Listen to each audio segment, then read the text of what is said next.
তাল দিয়ে তো নানা রকমের রেসিপি বানানো যায়। চলুন আজকে আপনাদের সাথে শেয়ার করি তালের ক্ষীর।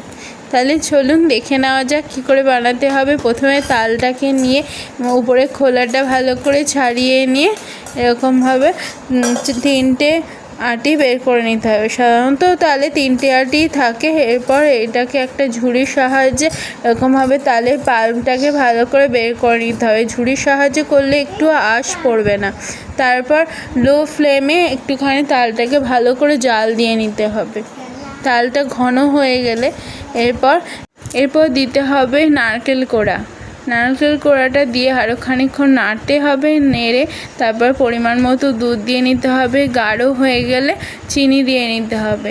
দিয়ে আরও খানিকক্ষণ নেড়ে আর একটু গাঢ় হয়ে গেলে নামিয়ে ফেলুন। এটি রুটির সাথেও বেশ ভালো খেতে লাগবে। সামনে তো জন্মাষ্টমী আসছে, তাহলে ঝটপট বানিয়ে ফেলুন তালের ক্ষীর।